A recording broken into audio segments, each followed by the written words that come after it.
Good morning everyone. आज हम लोग देखेंगे 27-28 मई का द हिंदू। तो शुरू करते हैं। फर्स्ट न्यूज़ क्या है? Bharat forecast system. Forecast that is पूर्वानुमान प्रणाली। भारत पूर्वानुमान प्रणाली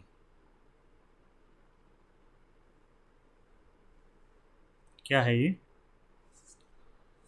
फोरकास्ट सिस्टम मतलब मौसम की भविष्यवाणी के लिए ये सिस्टम बनाए गए हैं। तो ये किसकी हेल्प करेगा? IMD की, भारतीय मौसम विभाग, इंडियन मेटेरोलॉजिकल डिपार्टमेंट। भारतीय मौसम के आंकड़े जो जारी करता है, कौन जारी करता है? IMD जारी करता है। तो ये उसी की हेल्प के लिए बनाया गया है। तो इससे क्या होगा कि मौसम की जो भविष्यवाणी होगी वो और आसानी से हो सकेगी। इस सिस्टम को बनाया किसने है? भारत फोरकास्ट सिस्टम का विकास किसने किया है? ये किया है IITM। ये है पुणे में, Indian institute of tropical meteorology. Indian institute of tropical meteorology, इनके द्वारा ये बनाया गया है। इसका लाभ क्या होगा या फ़ायदा हमें क्या होने वाला है?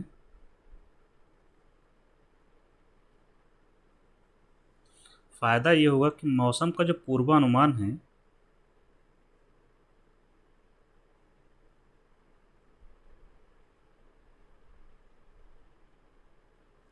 सटीक मिलेगा। कैसे? और जो सटीक मिलेगा, पहले सटीक पूर्वानुमान, दो चीज़ें यहाँ पर।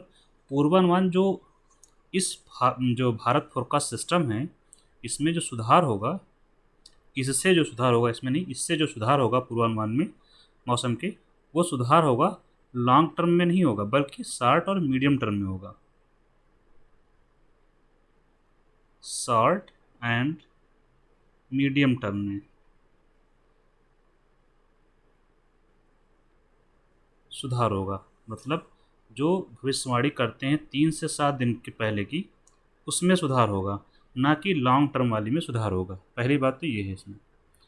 और सटीकता क्या होगी? सटीकता ये होगी कि अभी तक जो भविष्यवाणी या पूर्वानुमान हम लोग लगाते थे मौसम का, वो लगाते थे, एक एरिया होता है 12x12 का, इतने एरिया का हम लगाते थे, एक यूनिट के रूप में काम करता है, 144 किलोमीटर स्क्वायर का। अभी तक का था, पहले का ये।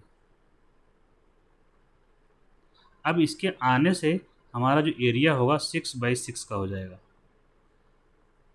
36 किलोमीटर स्क्वायर, 36 किलोमीटर स्क्वायर का पूर्वानुमान हम लगा सकते हैं। मतलब रेजोल्यूशन हमारा जो होगा इमेज का, वो ये होगा।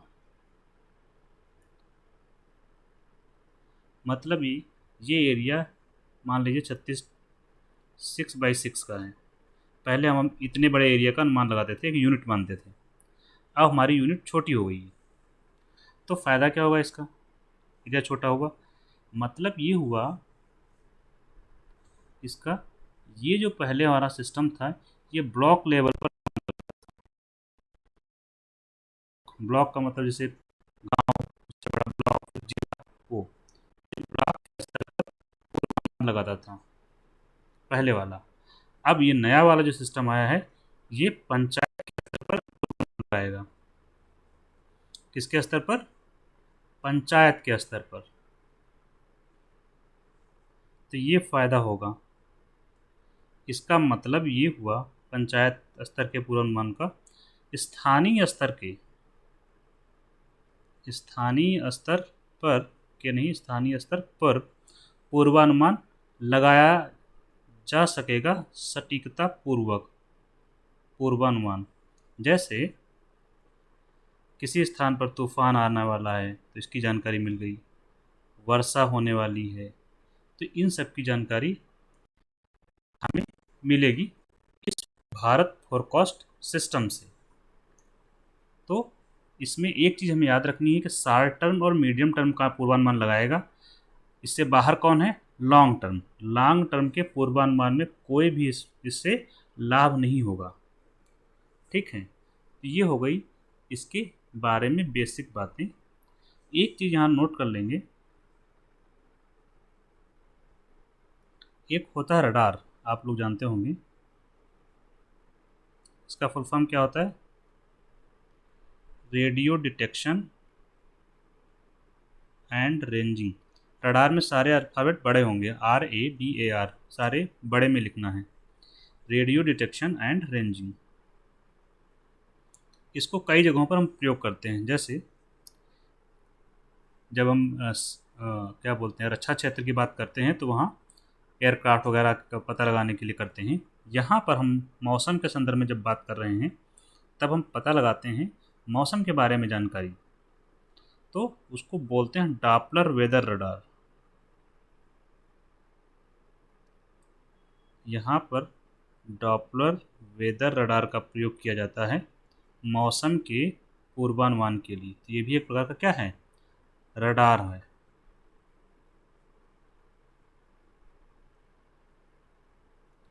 और जनरली हम रडार का प्रयोग किसके लिए करते हैं? एक रडार से हम क्या पता कर सकते हैं, ये याद रखेंगे, आपके लिए ज़्यादा अच्छा रहेगा। रडार से आपको किसी चीज़ की दूरी पता का अनुमान लगा सकते हैं कि कितनी दूरी पर है। दूसरा, किस गति से आ रहा है वो, उसकी गति क्या है, ऑब्जेक्ट जो है उसकी गति क्या है। तीसरा, दिशा क्या है। मतलब रडार, अगर मान लिया जाए कि ये रडार है, तो अगर ये एरोक्राफ्ट हम मान लेते हैं कि ये एरोक्राफ्ट है, तो इस प्रोसेस क्या होता है, इससे निकलती हैं रेडियो वेव्स। क्वेश्चन ये भी आता है कि रडार में किस प्रकार के तरंगों का प्रयोग किया जाता है, तो रडार का फुल फॉर्म ही है रेडियो, तो ये रेडियो वेव्स का प्रयोग करता है। रेडियो वेव्स इससे निकलती हैं, यहाँ टकराएंगी और टकरा के वापस जाती हैं। तो जब टकरा के वापस गई, इस दिशा से वापस गई, तो दिशा पता चल गई कि ये कौन सी दिशा है। ठीक, रेडियो वेव्स को आने और जाने में, यहाँ से यहाँ तक पहुँचना और यहाँ से वापस आने में जो समय लगता है, इसका हमें अनुमान क्या, हमें पता लग जाता है कि यहाँ से यहाँ तक वापस आने में कितना समय लगा। और हमें जो रेडियो वेव्स होती हैं इनकी स्पीड पता है। जब स्पीड पता है, टाइम पता है, तो डिस्टेंस नहीं पता कर लेंगे। डिस्टेंस बराबर क्या होता है? Speed into time. इस तरह से रडार से हम पता कर लेते हैं। ठीक है, नेक्स्ट है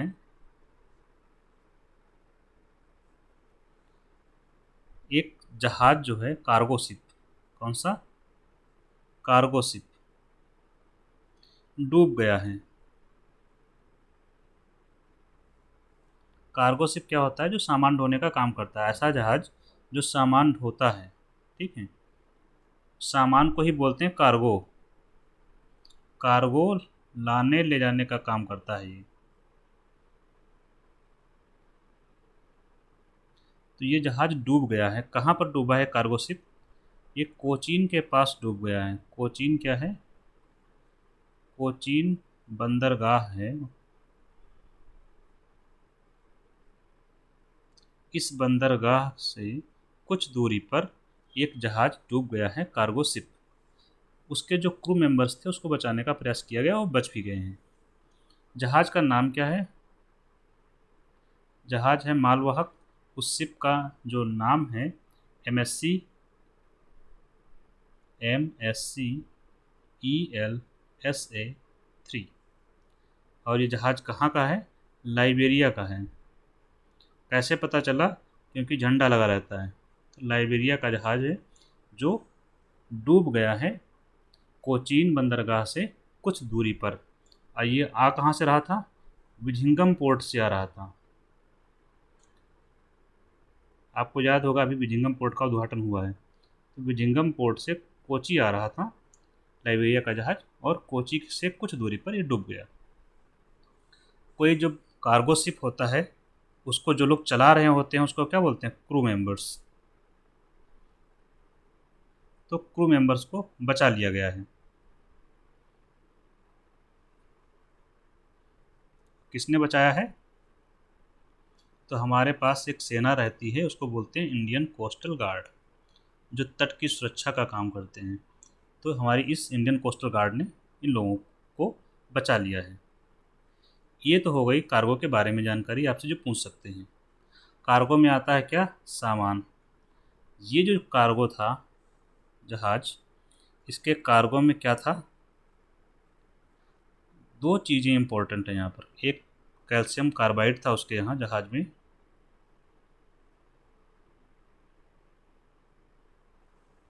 और फर्नेस ऑयल। फर्नेस ऑयल, इसको ऐसे ही लिख लीजिए, कैल्शियम कार्बाइड, CaC2, ये सूत्र है उसका, ठीक है, कैल्शियम कार्बाइड का। कैल्शियम कार्बाइड को जब जल मिलाते हैं, वाटर से मिलता है, तब एक गैस निकलती है जिसको बोलते हैं C2H2। सूत्र मत याद रखिएगा, इसका नाम है एसिटिलीन गैस। और ये गैस होती है बहुत ही हानिकारक, ज्वलनशील भी होती है। तो अब पानी में गया है तो रिएक्शन भी होगी, गैस भी निकलेगी। यहाँ पर एक बात आपको बता दें, इस समय चल रहा है मैंगो का सीज़न। मैंगो का सीज़न चल रहा है।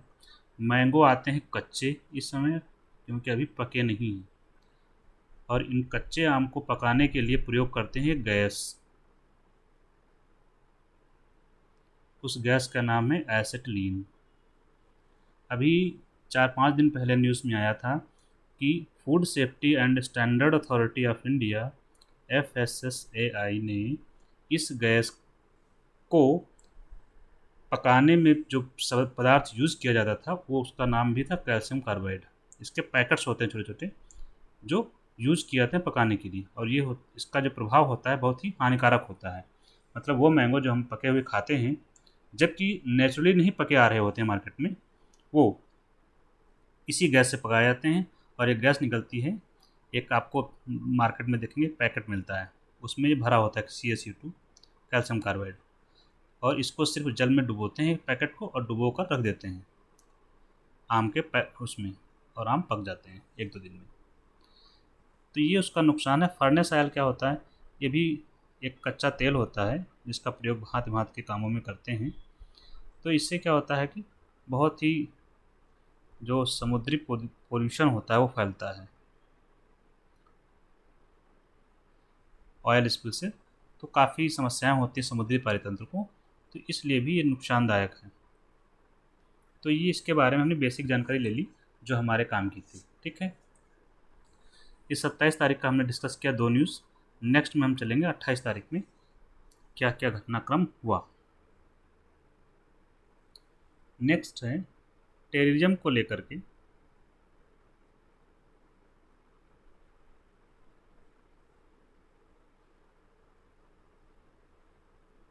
देखिए, आतंकवाद से जुड़ा हुआ मुद्दा क्या है। अभी जो पाकिस्तान ने हमला किया हम पे, वही ऑपरेशन सिंदूर हमने जो चलाया, उसी के संदर्भ में इशू चल रहा है। तो आतंकवाद के संदर्भ में हमारे जो प्रधानमंत्री हैं, उनका बयान जो आया है उससे हमें कुछ सीखने की ज़रूरत है एग्ज़ाम के लिए।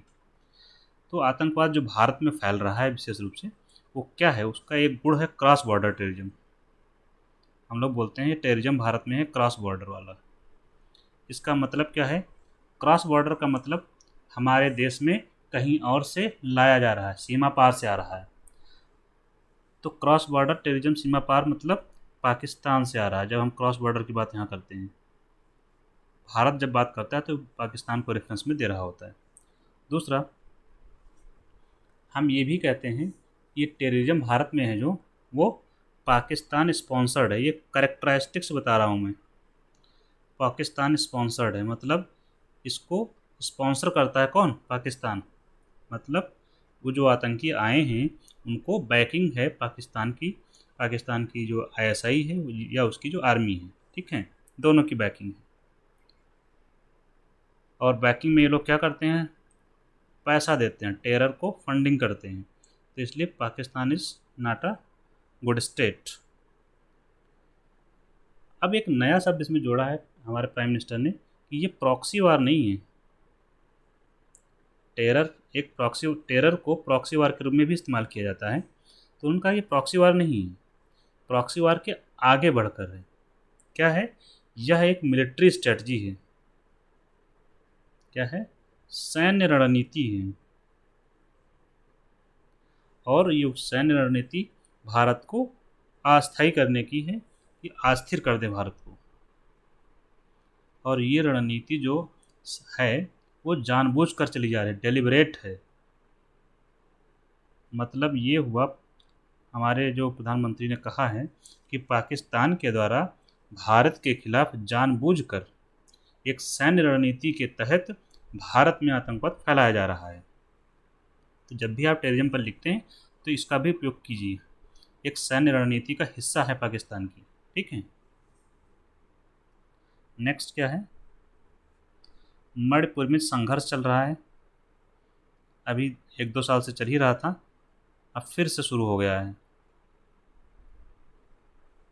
हालांकि वहाँ पर सरकार बनाने को बात चल रही है, क्योंकि वहाँ अभी राष्ट्रपति शासन लागू है। मणिपुर में संघर्ष जो हो रहा है उस 2 गुटों में संघर्ष है। आप लोग समझ रहे होंगे, 2 गुट में संघर्ष है। 2 गुट कौन से, इनके नाम आपको पता होना चाहिए। ठीक है। तो एक गुट है मैती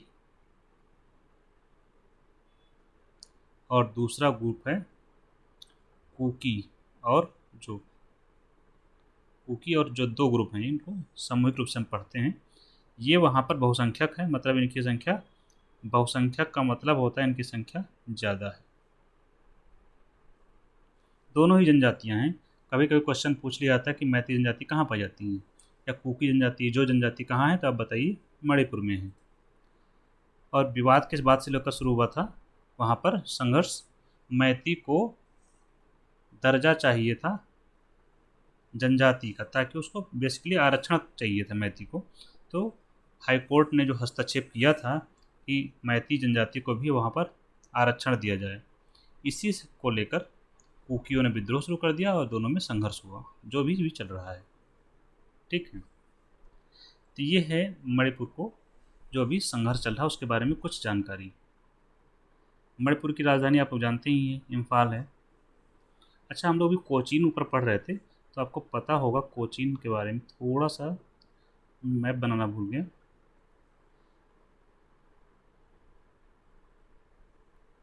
ये यहाँ पर पड़ेगा केरल में, कोचीन बंदरगाह। तो कोचीन बंदरगाह केरल में पड़ता है, ये आप याद रखेंगे। और विझिंगम भी केरल में है। इसका उद्घाटन अभी 1-2 हफ्ते पहले किया गया है। नेक्स्ट न्यूज़ क्या है? एक स्कीम है नेक्स्ट न्यूज़ में, road tape scheme.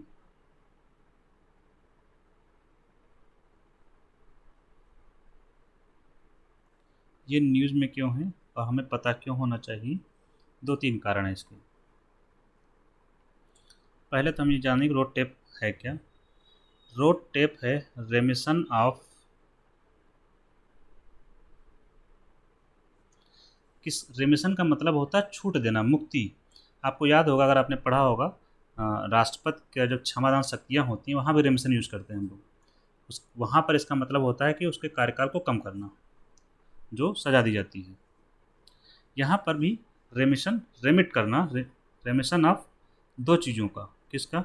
Duties and taxes. रेमिशन of duties and taxes किसके लिए? फॉर एक्सपोर्टर्स, या रेमिशन of duties and taxes on exported products. ये हो गया फुल फॉर्म इसका। मतलब इसका समझ लीजिए, आप इसका समझ जाएंगे कि कहना क्या चाहता है। रेमिशन मतलब वापस करना, क्या? ड्यूटी एंड टैक्स को। मतलब ये हुआ कि किसी वस्तु पर जो टैक्स लगाया गया वो प्लस कोई ड्यूटी लगाई गई वो,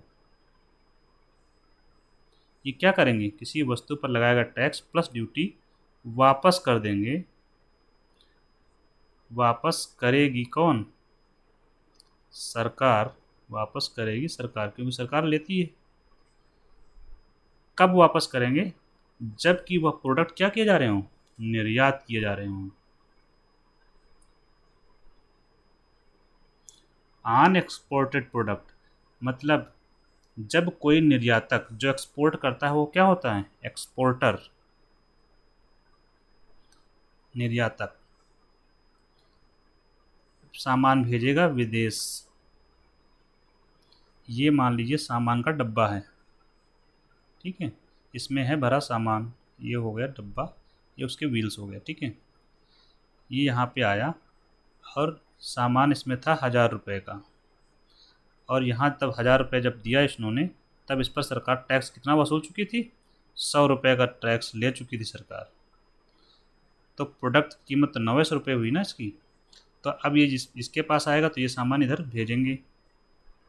जैसे ये सामान भेजेंगे सरकार 100 रुपये इनको क्या कर देगी, दे देगी। भाई आपने निर्यात किया है तो 100 रुपये का ड्यूटी और जो टैक्स हमने वसूला था उस सामान पर वो हम आपको वापस कर रहे हैं। यही है प्रोटेप स्कीम। तो निर्यातकों को, जैसे कहाँ के निर्यातक होंगे, लोकेशंस होती हैं, जैसे कि सेज स्पेशल इकोनॉमिक जोन जो होते हैं वहाँ पर कोई निर्यातक है उसको छूट मिलेगी, या कोई यूनिट है जो एक्सपोर्ट ओरिएंटेड है, मतलब कोई कंपनी बनाई गई है जिसका उद्देश्य सिर्फ निर्यात करना है, तो इन दोनों को छूट मिलेगी। आपको ये ना भी याद रहे तब आपको सिर्फ इतना ही याद रखना, कोर क्या है इसका, कि किसी उत्पाद को जब निर्यात किया जाएगा उस पर जो टैक्स और ड्यूटी सरकार वसूल चुकी है उसको निर्यातक को वापस करेगी। यही है इसका कोर, ये याद रखना है हमेशा। जो कोर है, क्रक्स है, वो याद रखना है, बाकी चीज़ें भूल जाएंगे कोई बात नहीं। नेक्स्ट है पद्म पुरस्कार।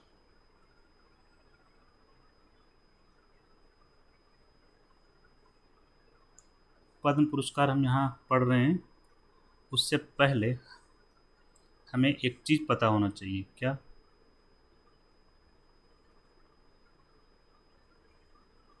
नागरिक सम्मान।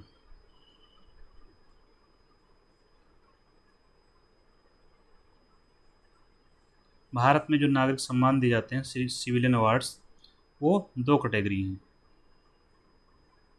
सबसे बड़ा सम्मान कौन सा, सर्वोच्च नागरिक सम्मान भारत रत्न।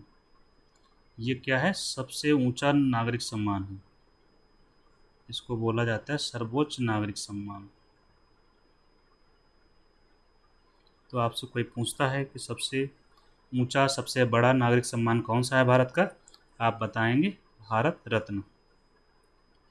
इससे नीचे कौन सा सम्मान है, तो आप बताइए पद्म पुरस्कार। दूसरे नंबर का नागरिक सम्मान है पद्म पुरस्कार। इसमें भी 3 श्रेणियां हैं, ठीक। तो अभी जो दिए गए हैं वो पद्म पुरस्कार दिए गए हैं। तो सर्वोच्च नागरिक सम्मान भारत रत्न, इसके जस्ट नीचे आएगा विभूषण, हम लिखेंगे यहाँ विभूषण। पद्म विभूषण इसका पूरा नाम होगा। पद्म विभूषण पुरस्कार भारत का दूसरा सर्वोच्च सम्मान है, ठीक। इसके नीचे भूषण, पद्म भूषण, और इसके नीचे पद्मश्री। तो ये तीसरे नंबर पर आ जाएगा, ये चौथे नंबर पर आ जाएगा। भारत सरकार के द्वारा यही 4 सम्मान दिए जाते हैं नागरिक सम्मान। सबसे बड़ा भारत रत्न, बाकी नीचे पद्म विभूषण। देखिए यहाँ शब्द ज़्यादा हैं, 4 फिर 3 फिर 1, तो क्रम ऐसे भी याद कर सकते हैं 4 3 1 में, जिसमें ज़्यादा शब्द हैं वो सबसे बड़ा है। यहाँ तो 5 हैं, 4.5 हैं ही एटलीस्ट। अब यही पद्म पुरस्कार दिए गए हैं, हम चर्चा करते हैं इन्हीं पुरस्कारों की। तो स्टार्ट करते हैं पद्म विभूषण से। अच्छा, ये सम्मान कौन प्रदान करता है, देने का काम कौन करेगा इन सभी नागरिक सम्मानों को, भारत का जो मुखिया है वो। और भारत का मुखिया कौन है हमारे देश का, राष्ट्रपति। तो यही देते हैं। कहाँ देते हैं? राष्ट्रपति भवन में दिया जाता है। तो पद्म विभूषण पुरस्कार दिए गए हैं, इसमें एक नाम है JS खेहर साहब का। JS खेहर, जगदीश सिंह है नाम पूरा इनका, जगदीश सिंह खेहर। ये पूर्व CJI हैं, भारत के पूर्व मुख्य न्यायाधीश हैं, इनको दिया गया है। और शारदा सिन्हा जी को दिया गया है, इनको पास्थमसली दिया गया है, उनकी डेथ हो गई है। जिन लोगों की डेथ हो जाती है उनको जो बोलते हैं, पुरस्कार जो दिया जाता है वो पास्थमसली बोलते हैं, इंग्लिश शब्द है पास्थमसली। तो शारदा सिन्हा को पास्थमसली दिया गया है। ये फोक सिंगर रही हैं, लोक गायिका बिहार की हैं। ये नाम याद रखेंगे, कारण क्या है, कभी कभी मैचिंग के लिए आ जाता है। पद्म विभूषण पुरस्कार हो सकता है ना पूछा जाए, मैचिंग के लिए आया जाए तो भी हो सकता है, दोनों तरीके से पूछा जाता है। ठीक है। एक और दिया गया है कुमुदनी को, कुमुदनी रजनीकांत लखिया। पूरा नाम मत याद करिए, आगे पीछे याद रखिए, जैसे कुमुदनी याद कर लीजिए, या लखिया जी को दिया गया है, लखिया जी को, शारदा सिन्हा जी को, JS खेहर जी को दिया गया है। इनको भी पास्थमसली दिया गया है, लेट हैं, इनकी डेथ हो चुकी है। और ये थी कथक नृत्यांगना, मैचिंग का आता है सो याद रखेंगे। कुमुदनी जी कथक नृत्यांगना थी, इनको भी दिया गया है। इसके बाद हम देखते हैं पद्म भूषण पुरस्कार जो दिए गए हैं, कुछ इम्पोर्टेंट जो विभूतियाँ हैं उनके बारे में। जैसे शोभना चंद्र कुमार को दिया गया है,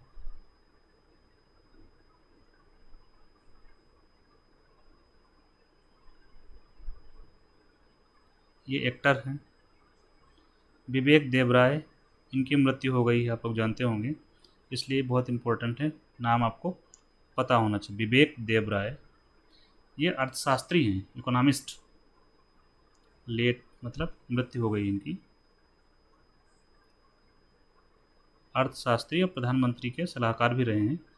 विवेक देवराय कमेटी भी बनी थी सुधार के लिए। और एक और नाम है नित्यानंद, ये डॉक्टर हैं एक्चुअल में। डॉक्टर कौन सी कैटेगरी के हैं? इम्यूनोलॉजिस्ट हैं, इम्यूनोलॉजिस्ट, प्रतिरक्षा विज्ञानी, जैसे जो हमारे शरीर में सेल्स होती हैं, रक्षा काम करती हैं, वही है इम्यूनोलॉजिस्ट, उनके बारे में इनको ज्ञान है। प्रतिरक्षा वैज्ञानिक, KGMC में डॉक्टर हैं ये। तो ये इनके बारे में हो गया कुछ जो अवार्ड्स हमारे रहे जो अभी दिए गए हैं। नेक्स्ट चलते हैं।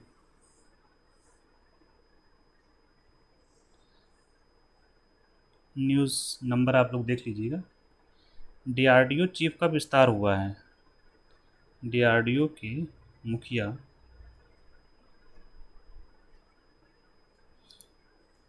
कौन है? DRDO के मुखिया का नाम है समीर कामत। अगर नाम नहीं याद रहता है, आप लोग सरनेम या आगे का नेम पकड़ के याद रखेंगे, आप कम से कम टिक जरूर कर पाएंगे। तो समीर कामत जी DRDO के चेयरमैन हैं। इनको क्या किया गया? सेवा का विस्तार दिया गया है, 1 साल का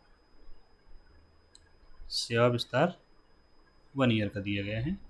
मतलब ये हुआ इसका, अब ये रिटायर हो गए थे बेसिकली, इनकी उम्र हो गई थी नियम के हिसाब से, लेकिन सरकार ने इनको 1 साल के लिए और विस्तार दे दिया कि अभी 1 साल तक और आप DRDO के चेयरमैन बने रहिए। ठीक है।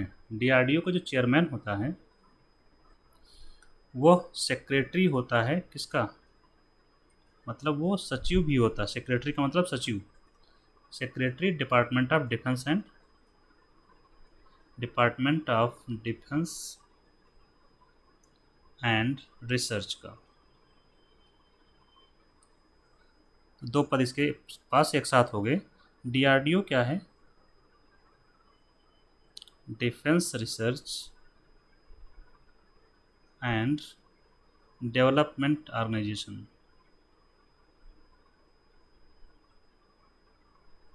काम क्या करता है? रक्षा क्षेत्र में अनुसंधान का काम है। मिसाइल वगैरह कौन बनाता है? यही बनाता है। जैसे कि अग्नि वाली मिसाइलें हैं, यही सब बनाने का काम करता है DRDO। तो इनको सेवा का विस्तार दिया गया है। नेक्स्ट क्या है?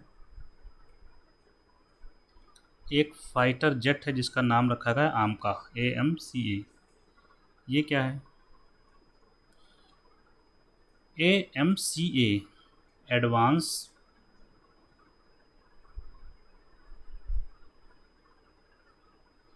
देखिए नाम कड़ी एडवांस्ड है, ठीक है, अभी तो एडवांस है, क्या है ये पता नहीं चल पा रहा है, लेकिन एडवांस वर्जन जिसका भी है, प्लस मीडियम कैटेगरी का है, एडवांस्ड मीडियम कॉम्बॉट। एडवांस है, मीडियम कैटेगरी का है, कम्बॉट है, मतलब लड़ाकू है एटलीस्ट। अभी भी नाम नहीं पता चल पा रहा क्या है, तो लास्ट में ए है एयरक्राफ्ट के लिए। इससे क्या पता चला? एक जहाज है, जहाज पानी वाला जहाज नहीं है, ये हवाई जहाज है, एयरक्राफ्ट। मतलब ये AMCA क्या है? एडवांस मीडियम कॉम्बैट एयरक्राफ्ट है। मतलब ये फाइटर एयरक्राफ्ट है, लड़ाकू जहाज है। वैसा ही लड़ाकू जहाज है, कैसा? जैसे कि हमने राफेल खरीदा है, राफेल एंड राफेल M, दो हमने राफेल तो हमारे पास आ गया है, राफेल M का हमने टेंडर दे दिया है, समझौता हुआ है। तो ये दोनों क्या हैं? फाइटर एयरक्राफ्ट हैं। तो वैसे ही ये भी फाइटर एयरक्राफ्ट है, AMCA, जो एडवांस कैटेगरी का है। एडवांस का मतलब यहाँ क्या होगा? एडवांस का मतलब ये है कि 5वीं पीढ़ी का है। कौन सी जनरेशन है? जैसे हम लोग मोबाइल यूज़ करते हैं 2G 3G 4G, अभी हम लोग 5G मोबाइल यूज़ कर रहे हैं। हमारा मोबाइल भी 5G हो जाएगा और हमारा एयरक्राफ्ट भी ये 5th जनरेशन का एयरक्राफ्ट होगा। कौन सी जनरेशन का? 5th जनरेशन का एयरक्राफ्ट है।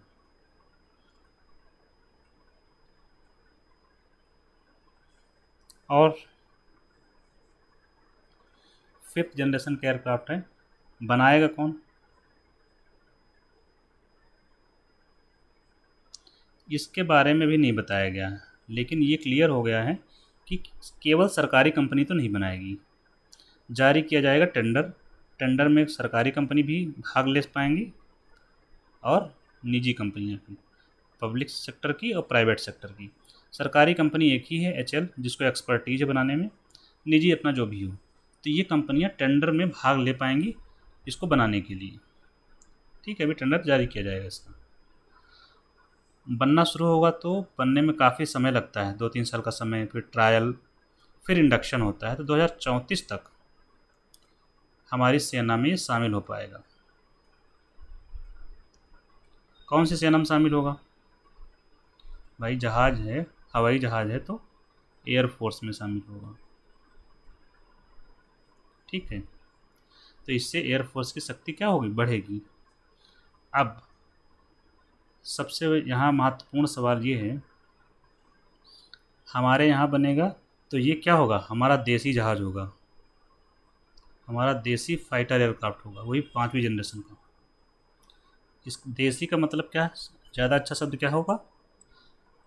हमारा डोमेस्टिक मैन्युफैक्चर्ड, मतलब हम आत्मनिर्भर हो जाएंगे। ये आत्मनिर्भरता का प्रतीक होगा। मतलब ये कि हम रक्षा क्षेत्र में भी आत्मनिर्भर हो रहे हैं। जैसे मिसाइलें हम खुद बना लेते हैं, अग्नि बनाई हमने, ब्रह्मोस बनाई, नाग बनाई, नाग को बनाया, बहुत सारी चीज़ें बनाई हमने। तो अब हम फाइटर एयरक्राफ्ट भी बनाएंगे जो हमारा खुद का होगा, देशी होगा, हमारी टेक्नोलॉजी होगी। ठीक है, तो ये आत्मनिर्भरता का प्रतीक होगा हमारा। अब हमें इसकी ज़रूरत भी क्यों है?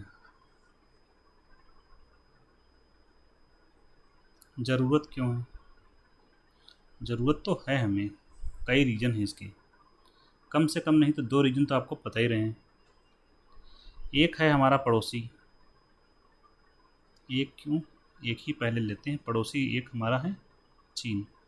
इसके पास ये वाला एयरक्राफ्ट हो गया है 5G का, 5th जनरेशन एयरक्राफ्ट इसके पास हैं।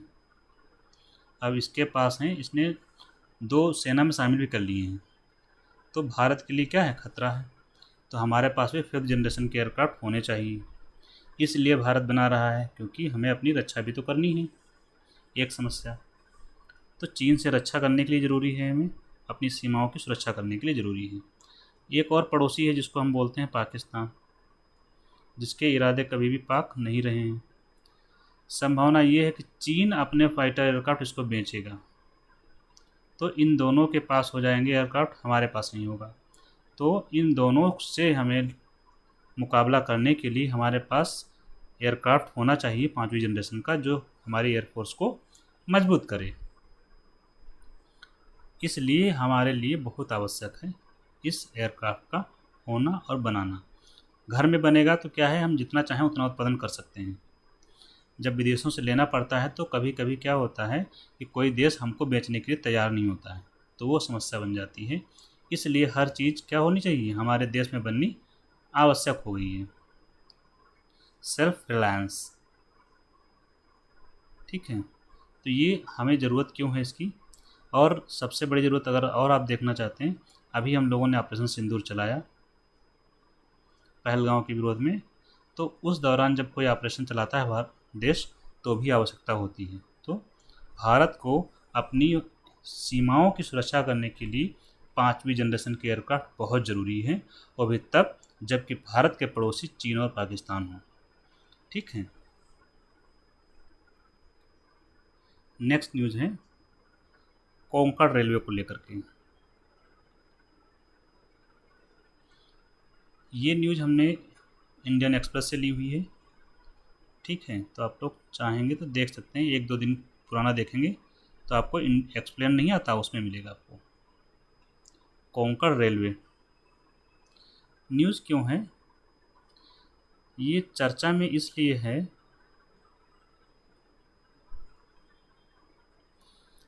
कोंकण रेलवे का विलय किया करने की अनुमति मिल गई है। किसमें, इंडियन रेलवे में। इंडियन रेलवे में, भारतीय रेलवे में विलय की अनुमति। कौन देगा अनुमति, जिसका मालिकाना हक होगा इसमें। तो इसके बारे में जानते हैं, कोंकण रेलवे के बारे में।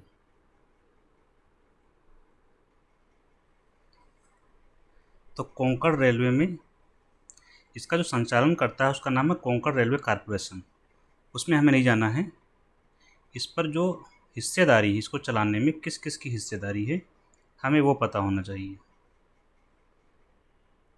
इसमें 2 लोगों की हिस्सेदारी है, एक केंद्र सरकार की और दूसरी राज्य सरकार की। ठीक है, केंद्र की हिस्सेदारी कितनी है, 51%। राज्यों की हिस्सेदारी है 49% की। कितने राज्य हैं ये आपको याद होना चाहिए, हिस्सेदारी यहाँ कोई मतलब नहीं है याद रखने का। तो राज्य हैं महाराष्ट्र, कर्नाटक,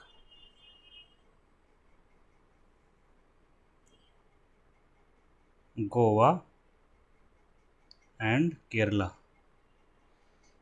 क्वेश्चन आपसे ये भी पूछा जाता है कोंकण रेलवे किन राज्यों से गुजरता है, तो आप बता सकते हैं यहाँ से यहाँ गुजरता है।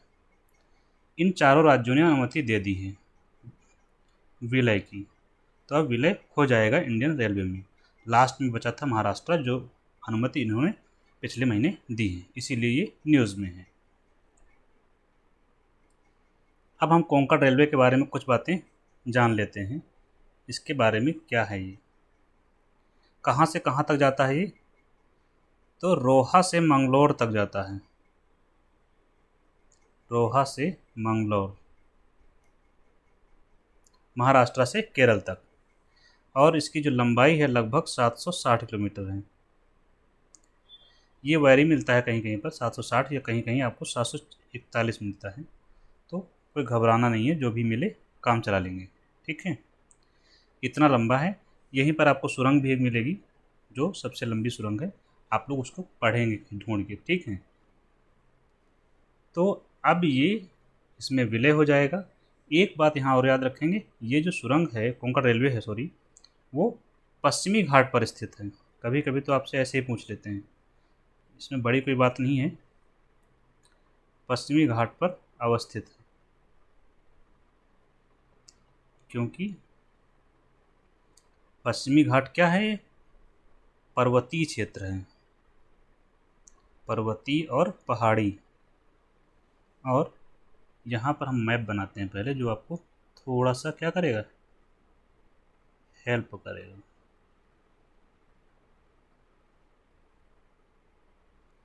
तो ये मान लीजिए रोहा, यहाँ महाराष्ट्र का एरिया होगा, ये होगा मंगलोर, तो ये हो गया यहाँ तक रास्ता। और ये पूरा क्षेत्र है घाट का। ये ऊंचाई इनकी काफ़ी होती है, 1-1 किलोमीटर तक, 700-800 मीटर तक। तो इन पर्वतों को पार करके यहाँ से यहाँ तक जाने में बहुत दुर्गम होता था, बहुत मार्ग क्या था, ये दुर्गम था।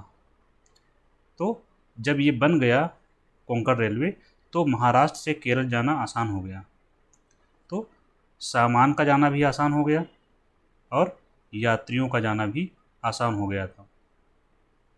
ये 1990 के आसपास समथिंग इस्टेब्लिश हुआ था। क्या नाम है, कोंकण रेलवे। तो इसका फ़ायदा ये है, तो ये रास्ता कोई था नहीं, ये एक मलबता रास्ता था जिससे आना जाना आसान हुआ, पश्चिमी घाट पर स्थित है। ठीक, तो ये हो गया आपका कोंकण रेलवे के बारे में।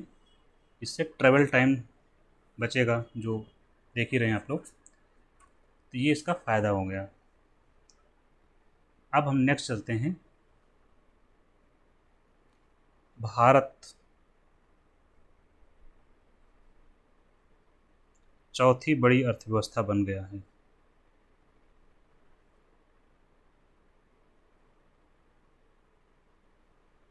ये किसने कहा है,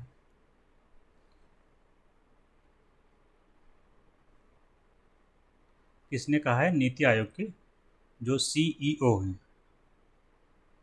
आपको याद नहीं रखना है कि किसने कहा है, मैं सिर्फ बता रहा हूँ यहाँ पर बेसिकली कि नीति आयोग के सीईओ कौन है इस समय।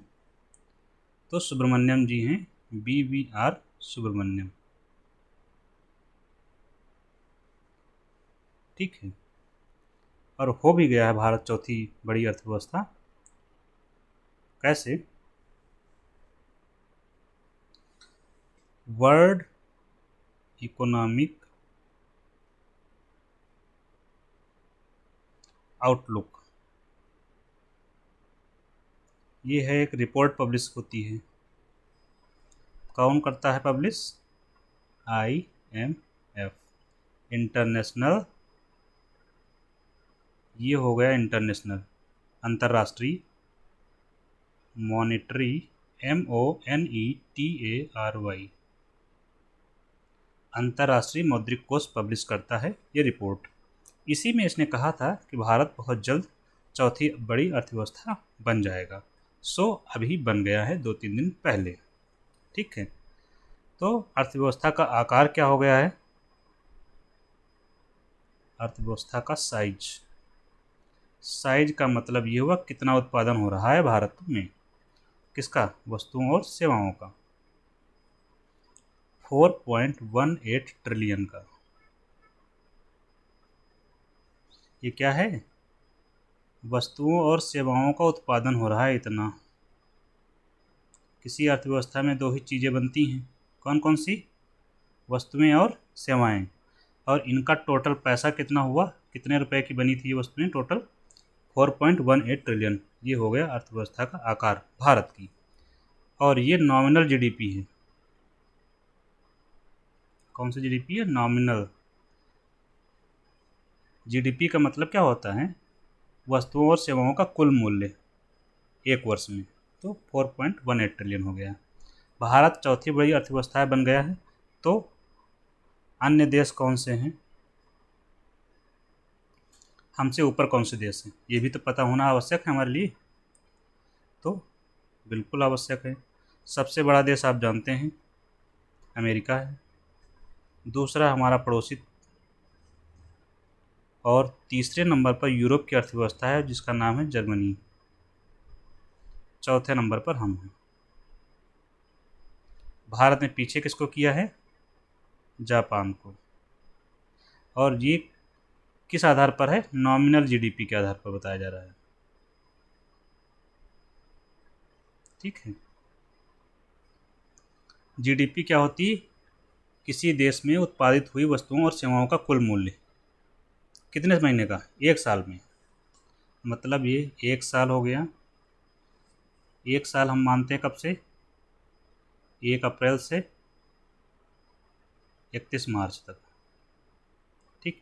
इस दौरान जितनी वस्तुएं और जितनी सेवाओं का उत्पादन हुआ, वस्तुएं मतलब कार है, जो भी आप सोच सकते हैं, कार, कपड़ा, मोटरसाइकिल, बाइक, पीसी, लैपटॉप, जो भी बना हो, उनका कुल कीमत और जो सेवाएं दी गई हों उनकी कुल कीमत, वही जोड़ लीजिए, वही है जीडीपी। तो वही हो गया 4.18 ट्रिलियन। ठीक है। तो जापान को भारत ने छोड़ दिया है पीछे। अब हमारे लिए आवश्यक क्यों है भाई? भारत, एक बात यहाँ हमेशा याद रखनी है, हमें केंद्र में है इस समय। क्या? भारत केंद्र में है। भारत बनना चाहता है क्या? एक विकसित देश। हमें क्या बनना है? एक विकसित देश, या यूं कहें हमें बनना है एक विकसित अर्थव्यवस्था। क्यों बनना है? इसमें क्या फ़ायदा है? ऐसा बहुत फ़ायदे हैं। पहले तो ये बताओ कब तक? तो हम जब 100 साल के हो जाएंगे तब तक, दैट इज 2047 तक। ये सरकार का ही टारगेट है। फ़ायदा क्या होगा? इससे होगा कि लोगों का जो जीडीपी साइज है हमारा बढ़ जाएगा, उत्पादन बढ़ेगा तो प्रति व्यक्ति आय भी बढ़ जाएगी। बहुत फ़ायदे हैं। हर चीज़ हमारे पास, ऊर्जा खूब हो जाएगी। ऊर्जा समस्या है तो ऊर्जा का उत्पादन हमें बढ़ाना पड़ेगा। तो इस तरीके से हमें विकसित अर्थव्यवस्था अगर बनना है तो बहुत सारे काम करने होंगे। तो उस दिशा में हम लोग बढ़ चुके हैं। ठीक है। और 2047 तक हमने टारगेट रखा है कितना? 30 ट्रिलियन इकोनॉमी बनने का। कितने ट्रिलियन? 30 ट्रिलियन। अभी कितना बन पाए? 4 ट्रिलियन, 4.18। जाना है हमें 30 तक। 1 ट्रिलियन इक्वल कितना होता है? हो सकता है आप लोगों को डाउट होता हो। 1 ट्रिलियन इक्वल 1000 बिलियन, और 1 बिलियन इक्वल होता है 1000 मिलियन, और 1 मिलियन इक्वल होता है 10 लाख। कैलकुलेट कर लीजिए, आप पहुंच जाएंगे वहां तक। ठीक है। तो भारत को विकसित अर्थव्यवस्था बनना है 2047 तक। कितना? 30 ट्रिलियन का जीडीपी बढ़ानी है, विकसित देश बन जाना है। इससे प्रति व्यक्ति आय बढ़ेगी, हमारा जीवन स्तर बढ़ेगा, बाकी सब लिंक कर लेंगे। ठीक है। इसमें और एक क्या जरूरी है? विकसित देश का मतलब होता है उच्च आय वाला देश।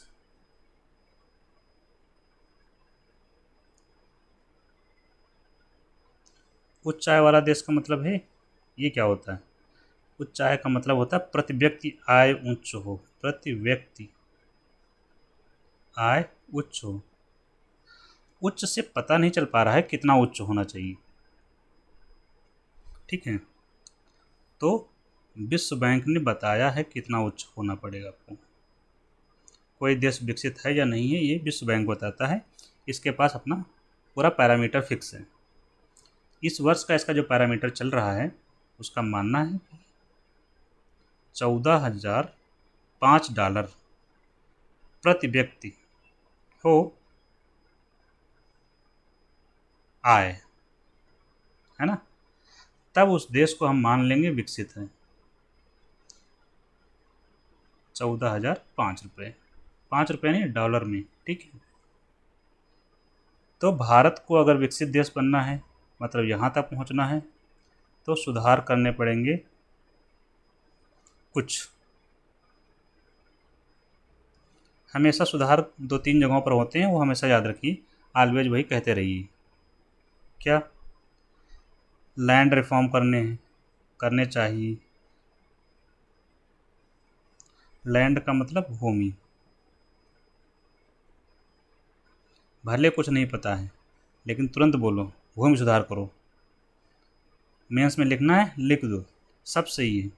क्या रिफॉर्म है अलग बात है, ठीक है, लेकिन आपको पता होना चाहिए कि लैंड रिफॉर्म करने हैं। दूसरा, लेबर रिफॉर्म करने हैं, श्रम सुधार किए जाएं, श्रम कानून सरल किए जाएं, यही है श्रम सुधार और कुछ नहीं है। ठीक है। स्किल, कौशल प्रशिक्षण, जिस पर सरकार दे रही है जोर, और ईज ऑफ डूइंग बिजनेस।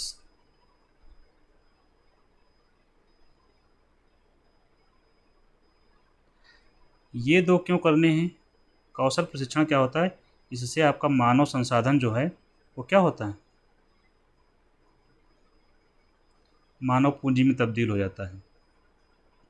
इसकी ज़रूरत क्यों है? देखिए, कोई कंपनी अगर बनानी है,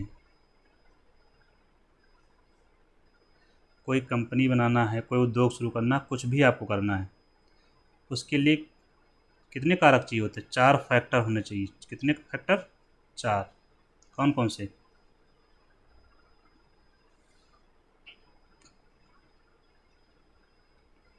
कोई बिजनेस, कोई व्यवसाय शुरू करना है, कोई कंपनी शुरू करना है, तो 4 कारक चाहिए होते हैं। क्योंकि आप पहले बनाओगे कारखाना, तो कारखाना बनेगा कहाँ? ज़मीन पर। तो आप एरिया चाहिए, खरीदना पड़ेगा ना, तो एरिया रेंट पे लेना पड़ेगा। दो ही तरीके हैं, या तो ज़मीन खरीद लीजिए या रेंट पे ले लीजिए। तो क्या चाहिए आपको? कारखाना बनाने के लिए भूमि चाहिए, ऑफिस बनाने के लिए भूमि चाहिए, कुछ तो चाहिए ना।